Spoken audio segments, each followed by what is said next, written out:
Saya bolak-balik, tetapi yang saya cari itu tidak ketemu. Maka perkenankan saya untuk menanyakan itu.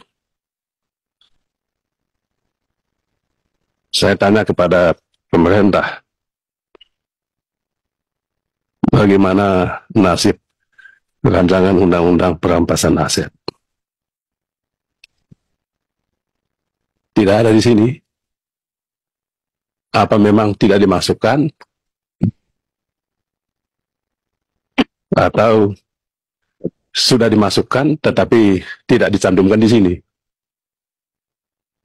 Ya. Mengapa saya menanyakan ini? Sebab semalam saya baca bolak-balik buku yang ditulis oleh Bapak Presiden kita, Presiden Prabowo. Buku itu tentang paradoks Indonesia. Saya membacanya bolak-balik. Dan dari awal sampai buku itu ditutup, semangatnya adalah semangat beliau, kegelisahan beliau tentang korupsi yang sudah merajalela. Saya rasa Presiden kita, kegelisahan beliau dirumuskannya dengan sangat singkat dan gamblang, cesplong di dalam bukunya itu.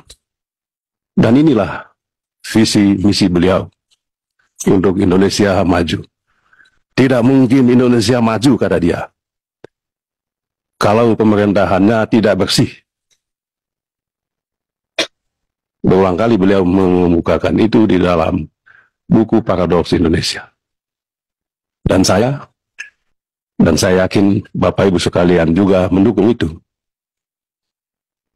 Nah, tetapi apa yang disampaikan beliau, apa yang menjadi kegelisahan dan harapan beliau tidak nampak di dalam agenda prolegnas ini. Nah, kalau DPR masuk akal lah. Karena DPR ini kan 9 kepala, 8 kepala ya, 9 lah dengan DPD. Tetapi pemerintah kan 1 kepala. Nah, oleh sebab itu saya mohon penjelasan pemerintah tentang ini.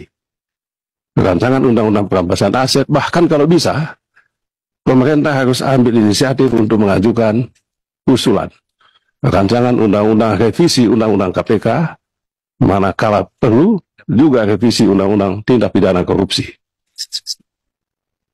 Itu usulan saya. Nah, usulan ini mungkin tidak usah dijawab, tetapi yang saya mohon tadi penjelasan, saya punya hak untuk mendapatkan penjelasan itu. Mohon pemerintah menjelaskan itu dalam waktu yang tepat, saat ini juga. Sekian dan terima kasih banyak. Baik, terima kasih dari Pak Beni. Mohon dari Pak Menteri mungkin bisa ada tanggapan, silakan. Baik, terima kasih Pak Pimpinan. Yang saya hormati, ada 2 tadi hal yang terkait dengan pertanyaan kepada pemerintah. Satu soal RUU tentang desain industri. Prinsipnya kalau RUU tentang desain industri, kalau DPR berkeinginan untuk menjadikan usul inisiatif, kami persilahkan Pak. Kan prinsipnya mending jadi. Itu satu. Pemerintah tidak akan pernah keberatan untuk memberikan ruang kepada Dewan Perwakilan Rakyat Republik Indonesia untuk menginisiasi itu.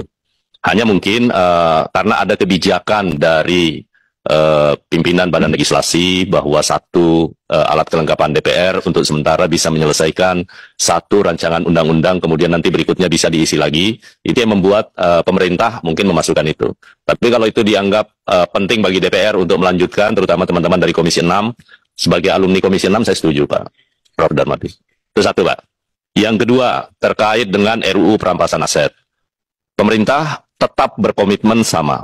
Karena itu di dalam rancangan tentang prolegnas kita tahun 2025-2029 itu tetap masuk dalam program legislasi nasional jangka menengah. Kenapa sekarang belum pemerintah ajukan? Karena periode yang lalu pemerintah sudah mengusulkan menjadi usul inisiatif. Tetapi perdebatan di parlemen itu masih cukup dinamis.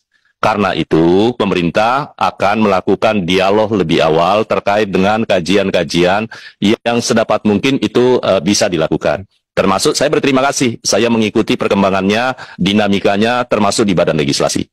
Tadinya dibahas di Komisi 3, kemudian Komisi Badan Legislasi melakukan diskusi, bahkan menyangkut soal perubahan nomenklatur judul. Apakah benar yang dimaksud itu adalah perampasan aset atau pemulihan aset recovery. Nah, karena dua saham kita masing-masing kan 50% nih. DPR punya saham 50% sebagai lembaga pembentuk undang-undang sesuai amanat konstitusi. Pemerintah juga saham 50% dalam pembahasan. Sedapat mungkin daripada kita hanya gagah-gagahan mengajukan satu rancangan undang-undang, tapi pada akhirnya publik tidak mendapatkan hasilnya. Nah, sejak ini saya sampaikan sekali lagi bahwa ini akan kami bicarakan dengan pimpinan DPR, kemudian pimpinan AKD, kita diskusikan bersama mana yang paling terbaik. Intinya, RUU ini menjadi kebutuhan kita bersama. Apalagi sesuai dengan kebijakan Undang-Undang 12 tahun 2011, dulu kita hanya boleh melakukan revisi prolegnas 2 kali dalam setahun. Sekarang setiap saat boleh, yang penting DPR dan pemerintah sepakat. Kalau ternyata besok kita sudah ada kesepakatan awal, baik dari sisi judul, kemudian juga mungkin substansi yang selama ini menjadi perdebatan-perdebatan itu bisa kita diskusikan lebih baik, maka secepat mungkin kita akan mengajukan itu. Termasuk usulan yang terkait dengan revisi tentang Undang-Undang 31 seperti yang disampaikan oleh Pak Beni. Saya rasa itu Pak, demikian, terima kasih. Assalamualaikum warahmatullahi wabarakatuh. Waalaikumsalam.